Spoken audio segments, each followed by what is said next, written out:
What's going on? Let's just go over here. I know it's over here. 3 concurrent viewers. Yeah, okay. We should be okay now. Um,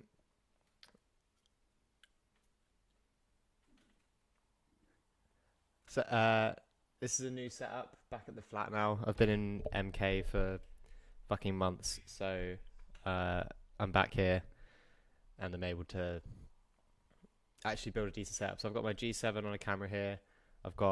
I've stolen Mike's mic, uh, so we've got good audio.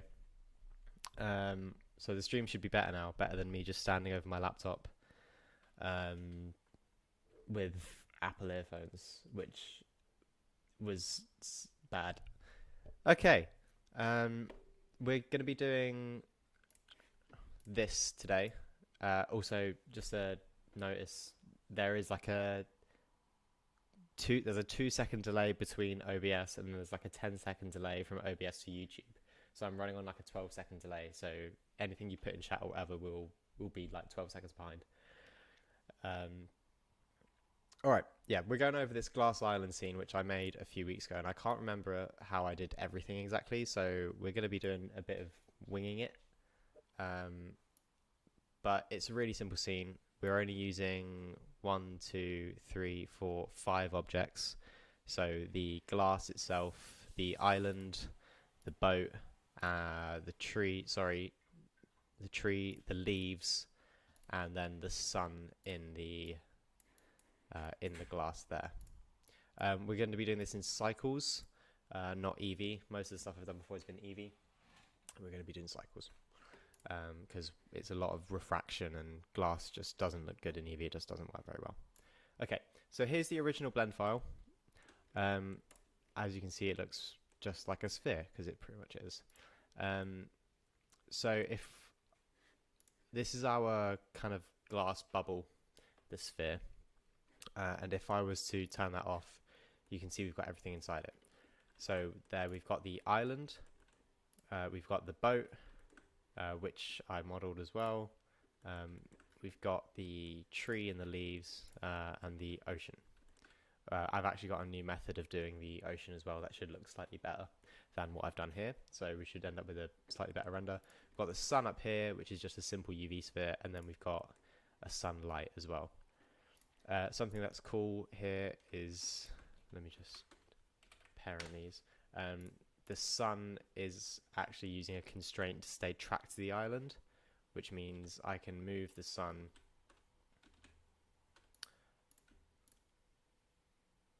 and it will, wherever I move it, it will always be facing the island, so I don't have to spend time rotating it. And if we jump over to rendered view, it's going to take a while because we're using cycles. Yeah, you can see I can just move it around and get light from any direction. And the water is essentially just a glass material. The island itself is a photo scanned PBR material, which you can get for free from texturehaven.com, which is where I just get everything. And that's the same case for up here. So the tree trunk, that's a bunch of different little cubes, and then using a wooden PBR texture, and I just kind of improvised a texture for the leaves. The sun is just an emission texture. Okay, and yeah, so then if we were to add the glass sphere back around that, you can see we get everything inside the glass. One of the benefits of sort of doing everything inside this kind of glass sphere in this style is that everything inside it doesn't have to be perfect. Everything can be, a little bit off. It can be a little bit janky. Like my tree's trunk, I keep getting the word, looks pretty shitty, but it's all right because it's inside the glass, so we're not really going to be able to see it. Okay, so I'm just going to close this down now. And I've got a new blend file ready here, just starting from everything default. Like I said, just going to be kind of winging this all, so going with it as it comes. Alright, so let's just delete everything as normal, annihilate the default cube, and let's add back in a new cube. And I'm going to add a subdivision surface modifier to that cube with 4 levels. And this is going to be our glass, and I'm going to scale it up, so just S4, so that's scale 4 times. I might actually use 6 subdivisions. Remember to change render and viewport when you're changing your subdivisions. Obviously render is how it will appear in the render, viewport is how it will appear in your viewport as you're looking at it. So that's giving us essentially a nice smooth sphere.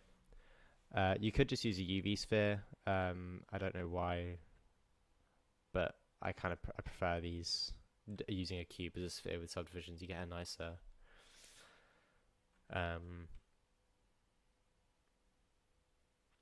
looking sphere, nicer shape. Okay, so in render, change render engine over to cycles, because that's what we're going to be using. I'm going to use GPU compute, and make sure you change your feature set from supported to experimental. That's because we're going to be using displacement maps in the PBR textures, so we need the experimental feature set, because I don't know why they don't just have it in the supported version. Jump back over to your subdivision surface then, and you can then switch on adaptive. You'll be able to see, and that basically means the subdivision surface modifier will adapt to any kind of displacement it receives in the shading tab or sculpting or wherever. We don't need it on for this because this is just going to be our glass sphere. That's already done, and I'm just going to call that glass sphere. We're going to make sure everything's labeled. Bring up your restriction toggles as well. Just make sure you have selectable on or off. That means you can lock layers, because we're going to be going between layers a lot. Okay, so what we're going to do now is we're going to make our ocean. And the way we can do that is literally just by duplicating this sphere. So Shift D to duplicate, don't move anything, just hit enter. And now you can see we've got 2 spheres. There we go. 2 identical spheres in the exact same place. Come over to a orthographic side view. You can do that just by over here clicking one of these. Go for X or Y, and then jump over to edit mode.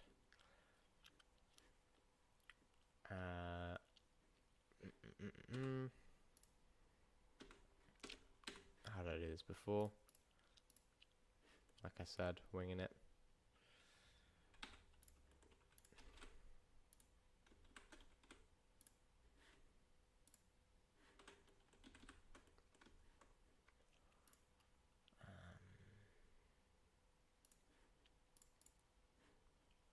Is it wireframe? Give me a moment.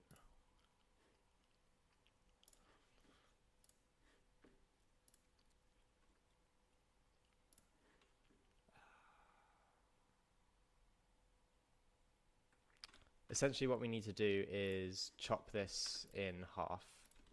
So if we add an edge loop in the middle, then what we can do is in wireframe select, use box select up top, and then select all those. Box select is B, and press X and delete faces. And what you'll be left with is, something kind of like this. I don't think this is how I did it, but I can't remember. It was so long ago.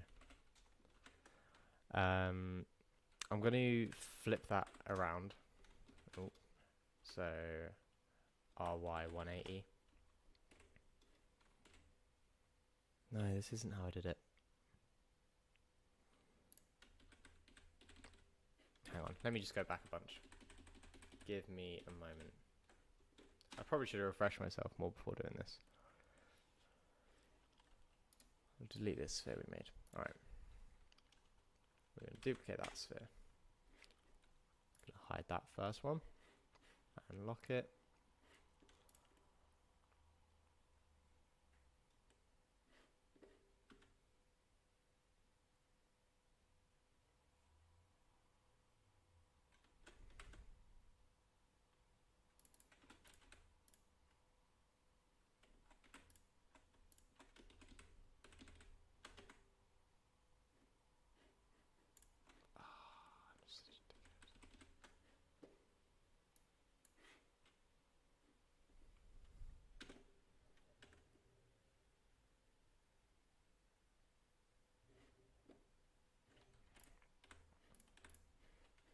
Right, fuck it.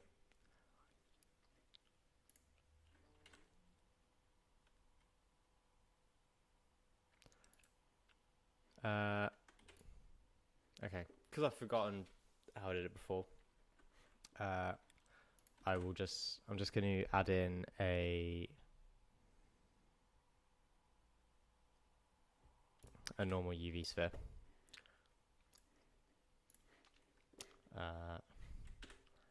And in face select and wireframe, I'm going to box select all the top half here. Delete that. Add a subsurface modifier at 4 levels. And I'm just going to bring that up to match the scale roughly of that other circle. And so what we've got there is we've got a half sphere inside of a larger sphere. And so this half sphere is going to be our ocean, and this larger sphere is going to be the glass. Okay, so I'll add in a camera now so we can start working from our camera view. And I'll just reset all that. Let's get it flat that way and flat that way. Ooh. I'm going to make the camera about 1200 by 1500.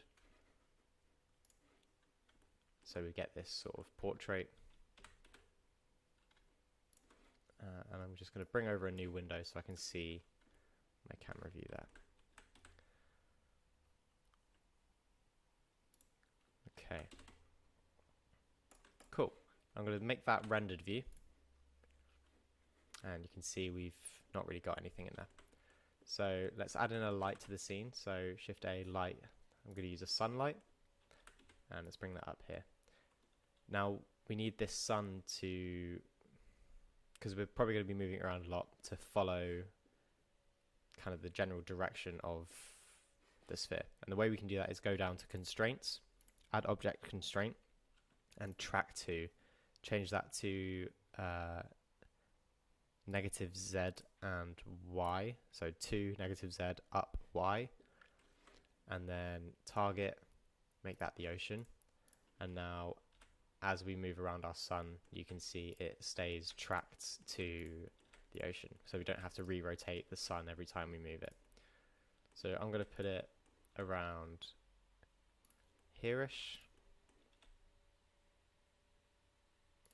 So getting a bit of a backlight. Cool. And now we can start working on some shading. So let's jump over to the shading tab up top.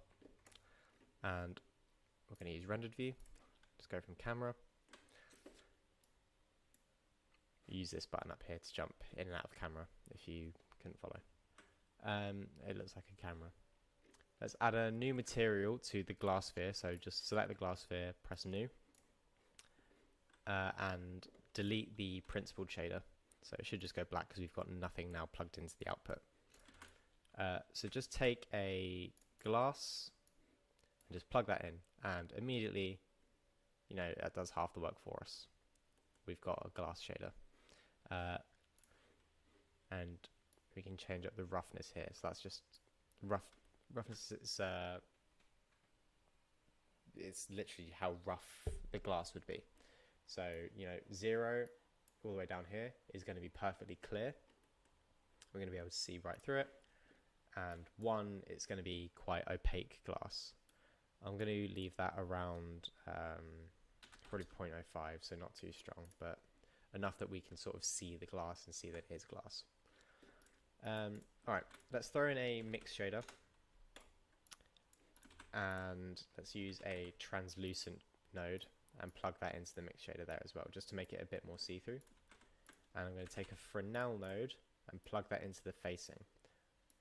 And that's going to add more realistic light wrap around the object.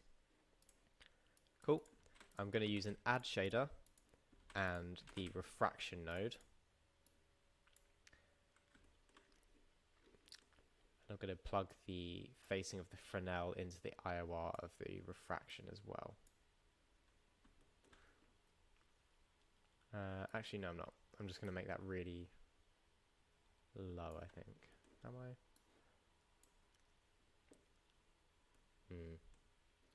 Let's use a mix shader instead of an add shader, so we can control that. And let's just push it more towards the glass and the translucent over here. The refraction node is essentially just heightening the refraction, the reflections of things that it's coming into contact with. Okay, so you can see we also getting this glass morphing effect from where the objects inside are refracting off of the glass. So let's just make a simple shader for the ocean. And I'm actually going to use a glass shader as well for that, but I'm going to color it blue. So we've got our ocean side there.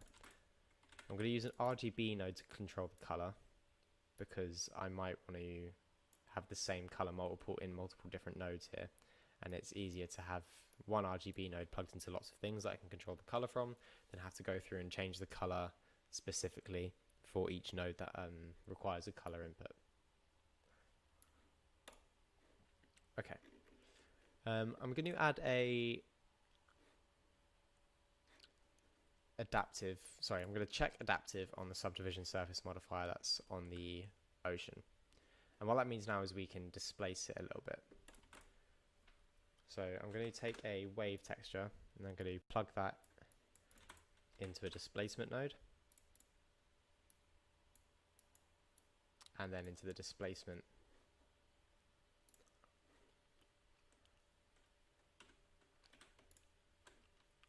of the material output. I'm going to just, if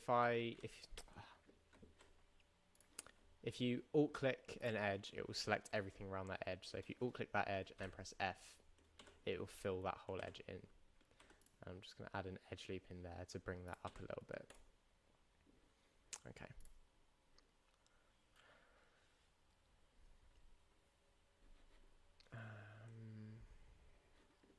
Okay, and if we jump down to our materials settings, so in the materials tab, go down to settings, change displacement to displacement and bump. And you can see now we're actually affecting the displacement, so the like the mapping of the object.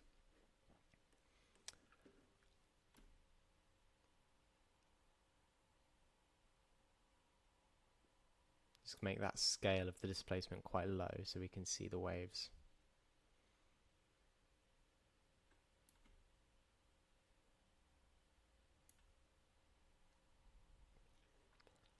So yeah, around 0.03, and now we're getting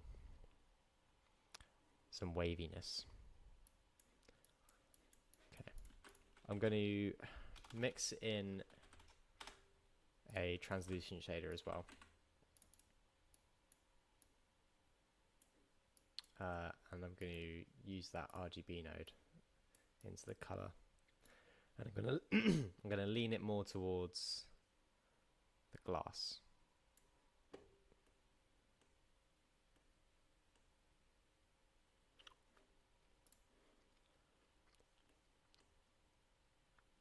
So now through our glass sphere we've got some funky looking waves. If we use a vector math node down here, we can also plug in a noise texture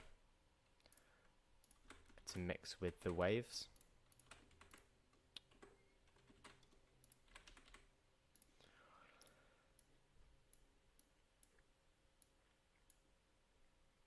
And that will just add a bit more random displacement to the waves.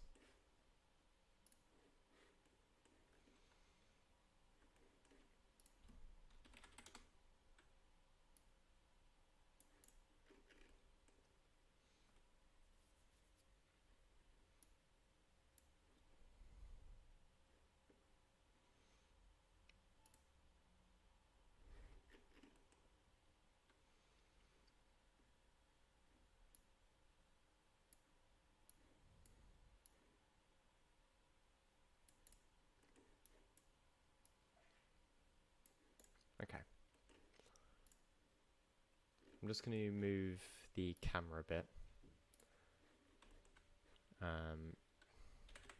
Because it's looking a bit funky from over there. So if we put the camera maybe at an angle around here, looks a bit better.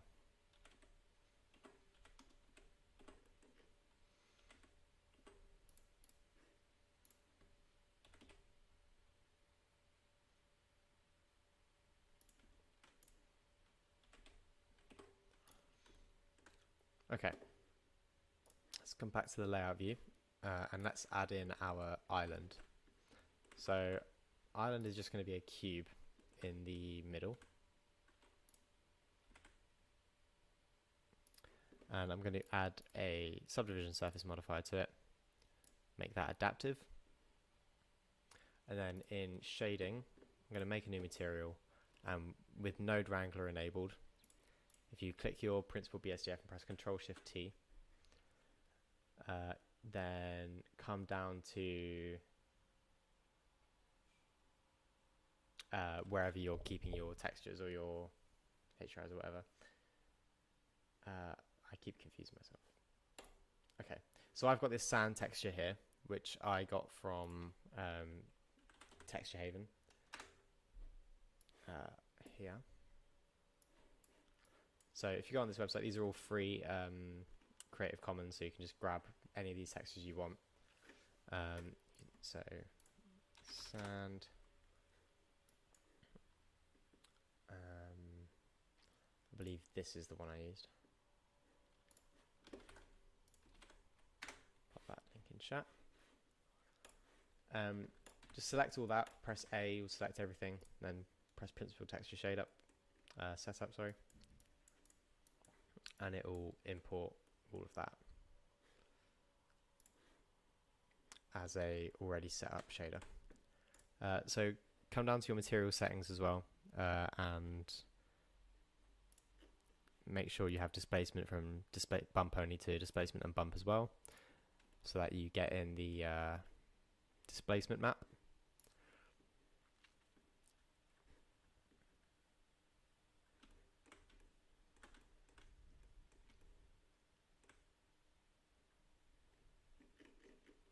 What's going on? Okay.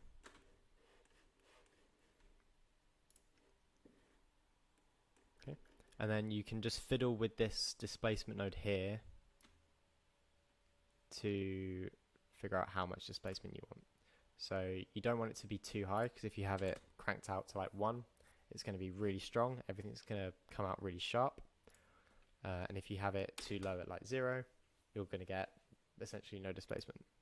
I'm going to use a value I think around 0.25, so we get some of those edges coming through, and we can just tell quite strongly that's sand.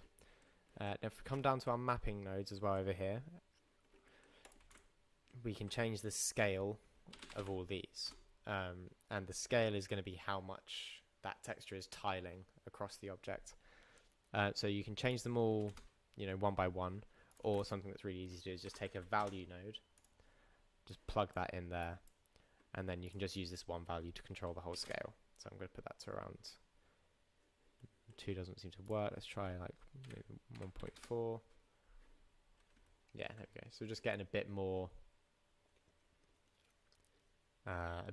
sandy. It won't appear in your object view or your look dev view or Eevee. That's because it's only supported in cycles. You'll only be able to see the displacement in the cycles render engine. So that's the view I've got over here. I'm going to just kind of scale that out a little bit to make it a bit bigger island, and I'm going to squash it, so scale it in on the Z to make it a bit shorter.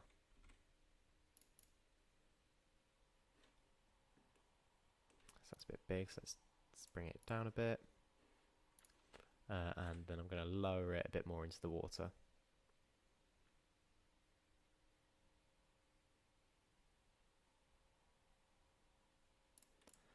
Okay, cool. So we've got our island in the middle now. So we can turn back on our glass sphere, and we've got ocean, island, and the glass sphere. So I'm just going to turn the world color down to black, just so we get a clearer background. Get rid of that nasty grey. Let's play with our light a little bit. Let's bring that more in from the back. So you can see now how this track 2 constraint is really helping.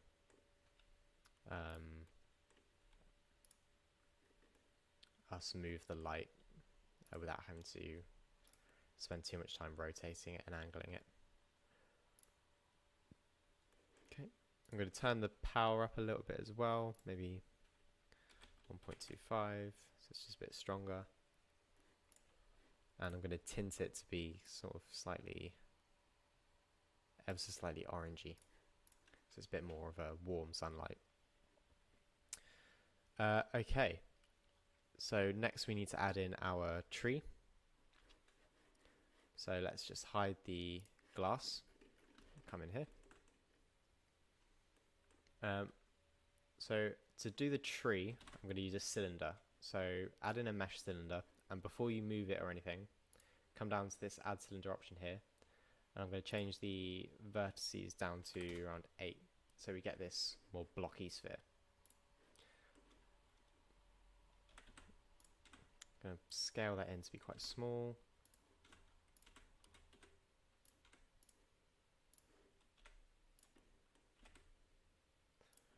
And place it on the island.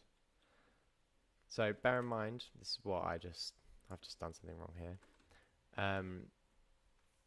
If you place it in object mode here, where you can't see the displacement, you'll probably end up putting it inside the object because we can't see the displacement. So you want to use kind of this view to really line it up properly.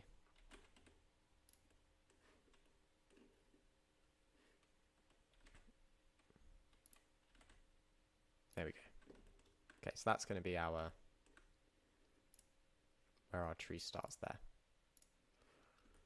Okay, so in edit mode, I'm just going to make this bottom face smaller, bring it up a little bit, maybe add an edge loop in here, scale that in and bevel that.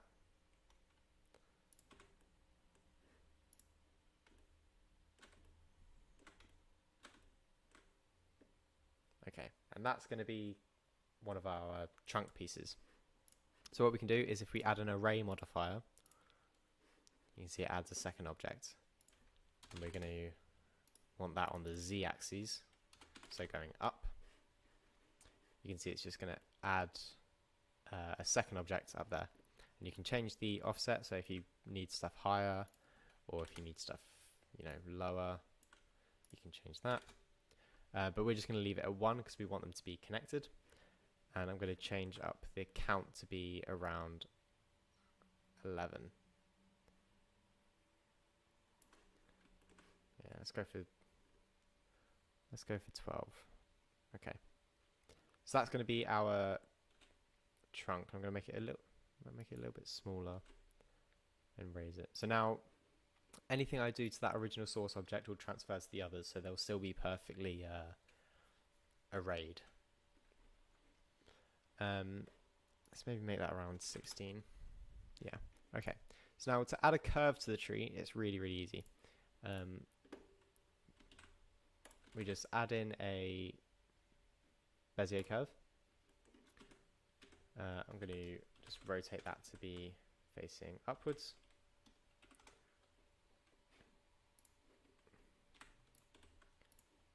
Make it a bit smaller, match the curve of the tree a bit. And now in edit mode, you can just change the position of this curve, the vertices on this curve. And this will be the shape that our tree follows. Okay, so I'm just going to put in a simple bend like that. And on the tree trunk object, just add a curve modifier and select that curve we just made. And you can see now the tree trunk is conforming to that bend. So now we have a curving tree trunk. And it's all one object. So I'm just going to call that tree trunk so we don't get lost. and trunk curve. Something really handy about doing it this way as well is that we can always come in and change the shape of this curve and the trunk will follow. So it's a very dynamic way of doing it, rather than having to go in and adjust each individual trunk piece if you're modeling it that way. Okay, so let's add in the trunk leaves.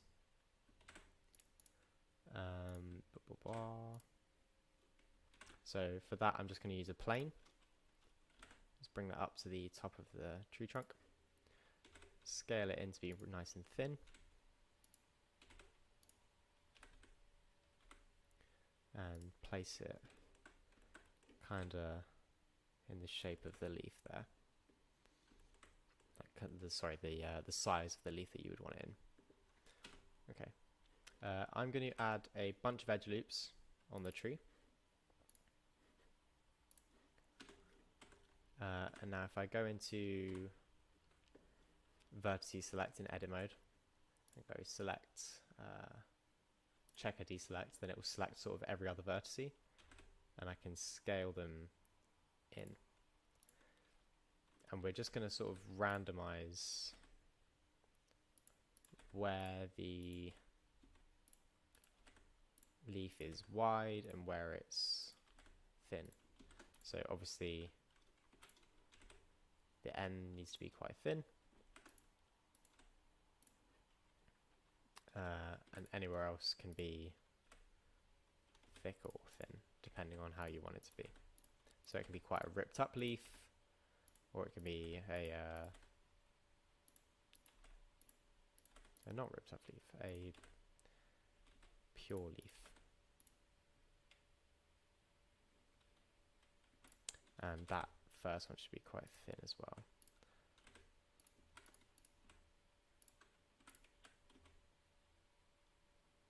Okay, so that's going to be our leaf. Now if we add a Solidify modifier, which is there, that's going to add some thickness to the plane.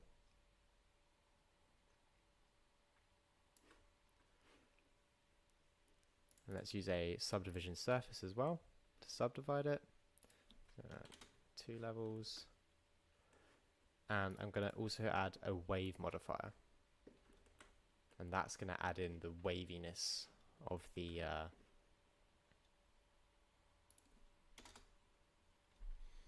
leaf.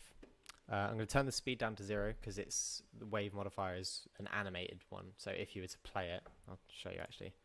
Go 0.25. If you play it, you can see it's going to flap around because it's used in animation.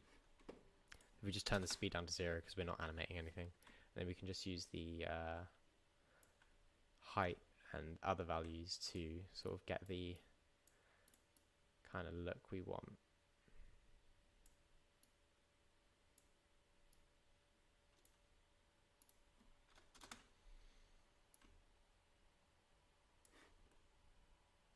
There we go. So I think that'll do me for my leaf. What I might do is maybe just manually bring down some of these vertices.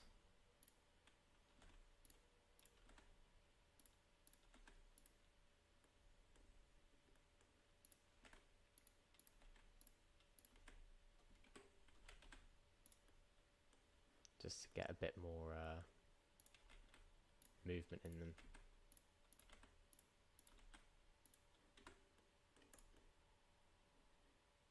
Cool. Shade that smooth. And we're going to do the same method to wrap the leaves around the trunk. So add an array modifier. Give it a fair amount of offset. And then add in a circle, so curve circle, and bring that to have its center at the middle of the tree trunk. So use top orthographic view and center it around the middle. Okay, now we're going to add a curve modifier, and we're going to use that circle we just put in, and now our leaves will wrap around that circle. So let's just bring them in, use top orthographic view to emit from there. Let's scale them a little bit, and then we can, you see, if as we change our offset, it will go and follow around the circle. So let's bring up our count to wrap around the tree.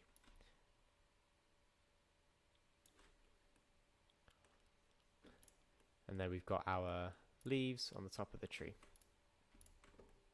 So I'm just going to rotate them a little bit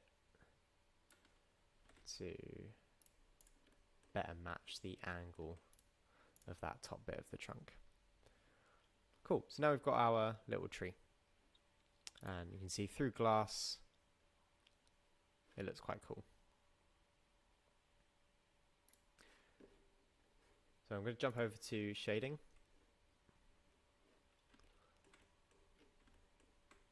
I'm going to take that tree object, the trunk, sorry.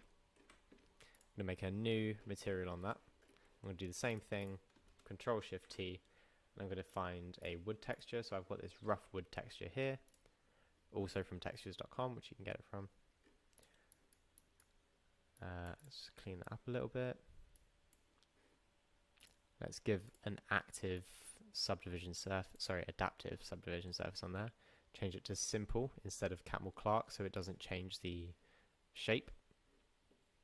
We just get the displacement. And in the material settings here, come down displacement to displacement and bump.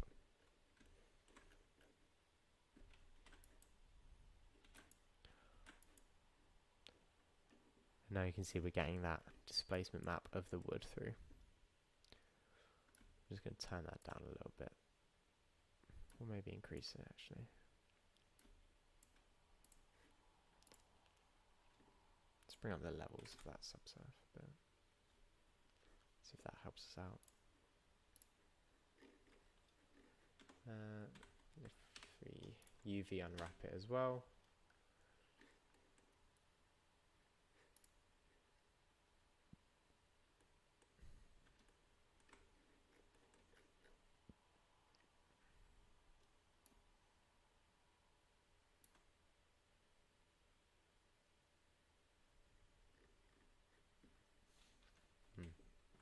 That displacement map isn't coming through too strongly.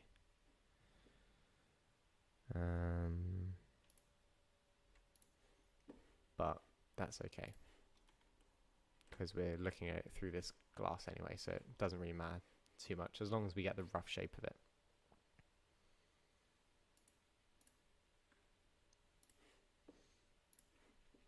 Okay, now we've done the sort of base of that trunk, we can go in and edit any parts of it we want to. So I might just bevel all these edges just to make it a little bit smoother.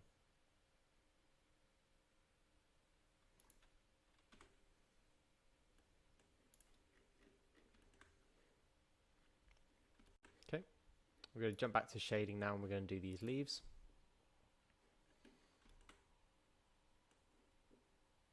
Let's add a new material onto them, and we're just going to do everything inside the principled here pretty much. I'm just going to make them a greeny color. If I can figure out what green is. Green's here. And I'm going to use some quite heavy subsurface as a dark green color. Subsurface is subsurface scattering. It's where light hits something and scatters through the object. So like your skin, when you have light passing through it, goes pink. You can see the light scattering through my hand. That's what that is, and it's just a really simple way of doing it here in the principled shader. There is also its own node for it if you want to use that. It's how you get more realistic light passing through. Okay. I might also just quickly take a Musgrave texture into a bump node.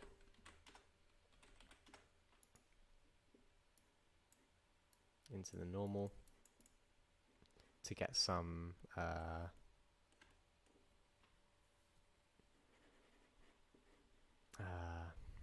kind of warbles on the leaves.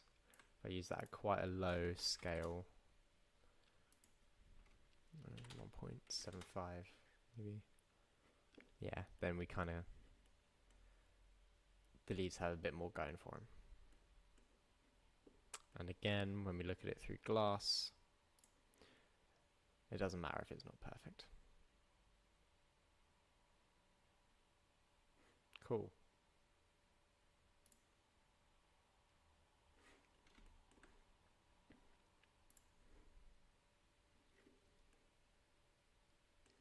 Alright, so I think the only other thing left to do was the boat. How did I do the boat? I believe the boat is a cube.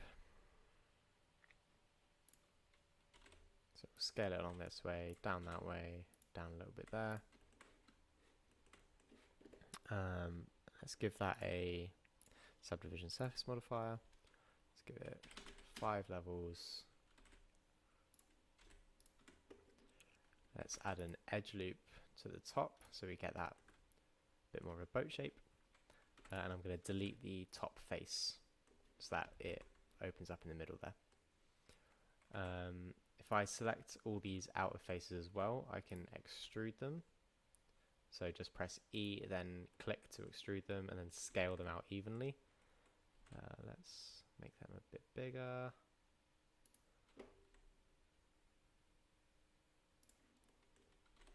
So we kind of get that lip that the boat would have. And I'll bring this bottom edge up. So we get this boat shape. I'm just going to add that rough material texture to that as well. So in shading, we'll just select that ruffled one. I've made the mistake of not naming my materials. Let's call that wood.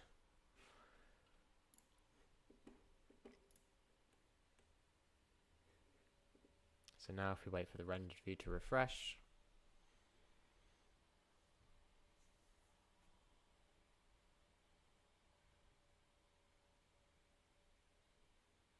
which doesn't seem to want to do. There we go. You can see there we've got that kind of wooden texture. What I'm going to do is if I press this button here, that just duplicates the texture.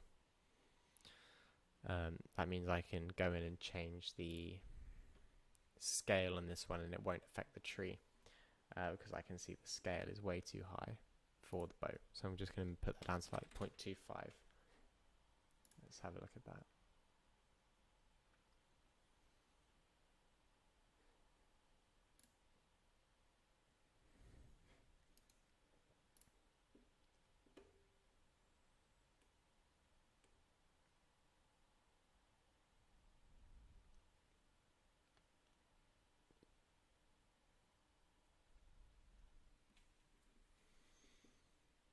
There we go. Yeah, so that looks better.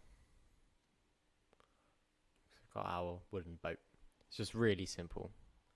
Loads of this stuff is just simple, low poly stuff. Okay, let's see that rendered. Scale the boat down, and let's bring it over to our island.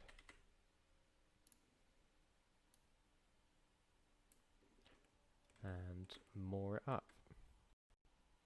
So I'm going to put it there for now until the displacement of the island refreshes. Okay, so we want it to come over this way.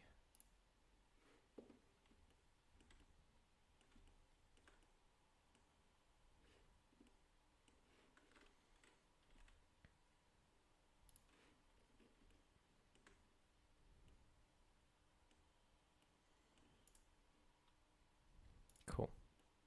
That's quite good there. Let's go over to our camera.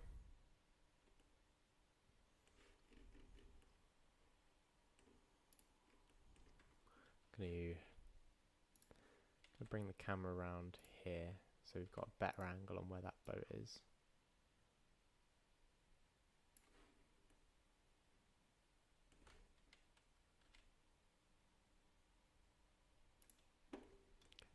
Going to raise the camera as well and angle it slightly down so we can get a clearer view of the island.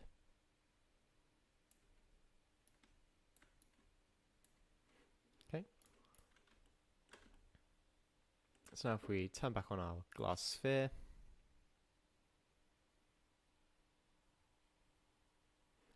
through the glass we can see our tree, our island and our boat.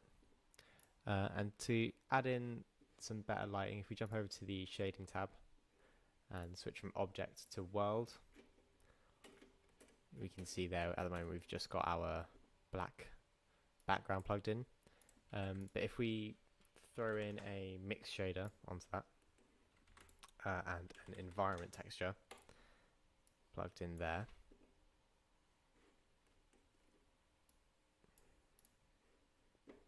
and we just grab a HDRI. I've got a beachfront one here that I'm going to use, which is from HDRI Haven, which is the same website as Texture Haven, but for HDRIs. Then we'll get some better lighting. But you know what you'll see is the HDRI fills up the background, which you might want. In this case, I don't. So a way we can just keep the black background but keep the lighting and the reflections of the HDRI is if we add in a light path node and use isCameraRay as the mix facing.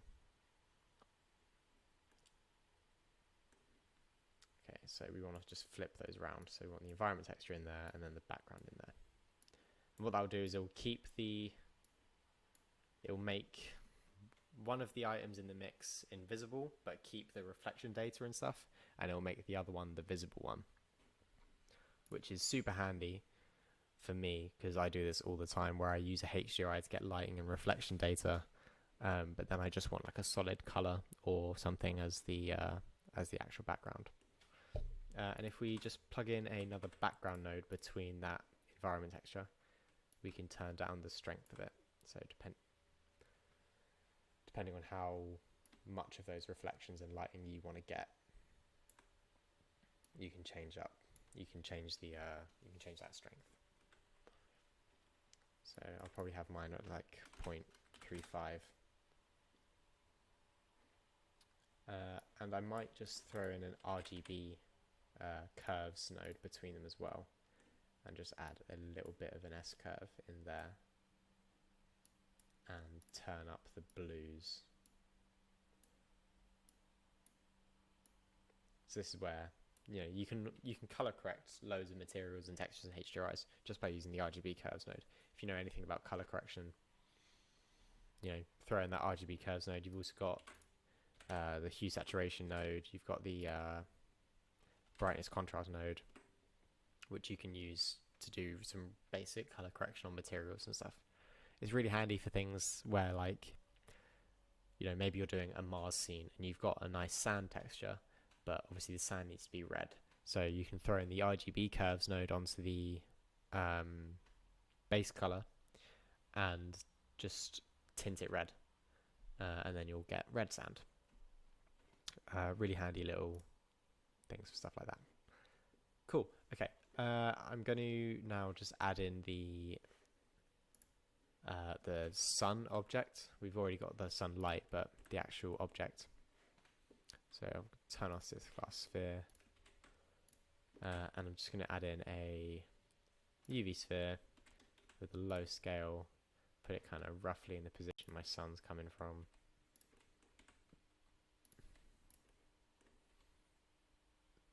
Like there. And I'm just going to give it an emission shader. Make it quite strong, 15, and tint it orangey. go. Shade it smooth. And through our glass, let's just make sure it's actually inside the glass.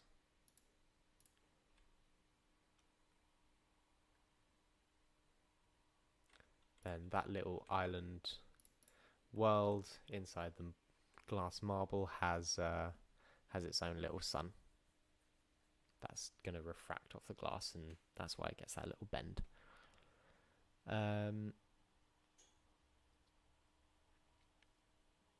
Just trying to think of anything else. I think that's pretty much it. I just did it really simply with the waves for the ocean.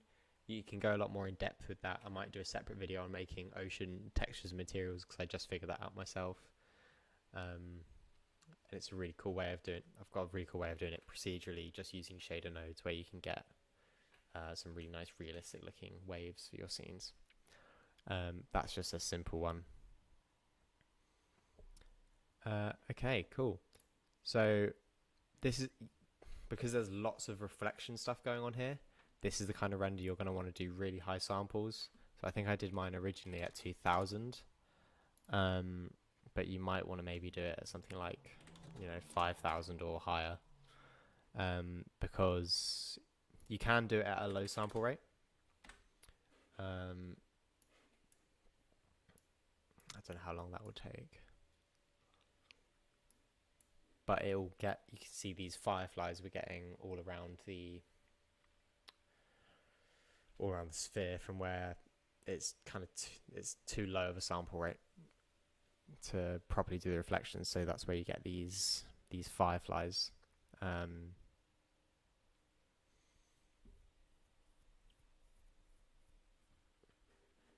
Yeah, so you can already see it's finished a few tiles, and it's just super noisy. Lots of those fireflies. That's our boat there, I think. So it's quite noisy. If you like the noisy look, then it's it's okay. But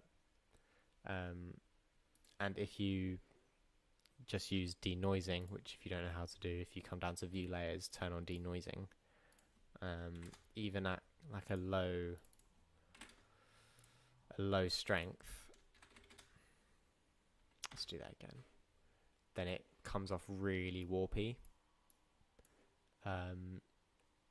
Not kind of the look you want. So you kind of just want to really do it at just a really high sample rate, and just get kind of the real reflections, rather than trying to denoise it and getting some really messy, distorted looks. Let's see if this does a tile, or so I can show you what I mean.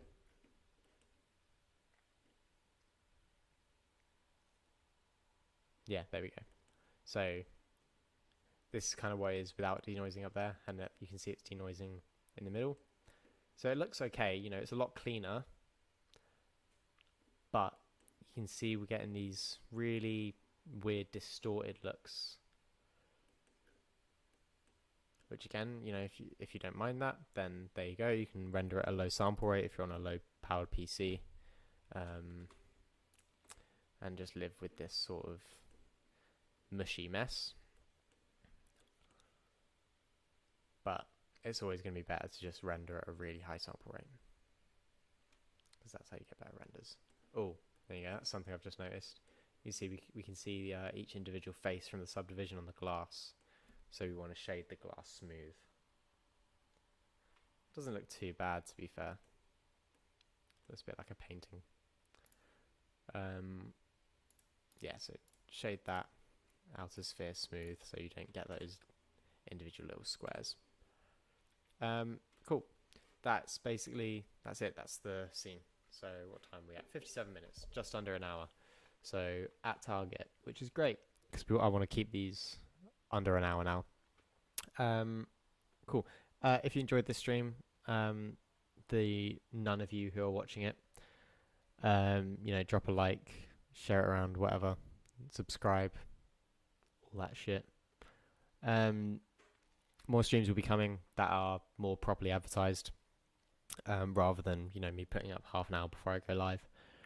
And hopefully now that I've got a better setup, My monitor here is actually like I've got my big 21:9 monitor, so I've got Blender in one corner, and I've got the live chat open here, so I can actually read chat now.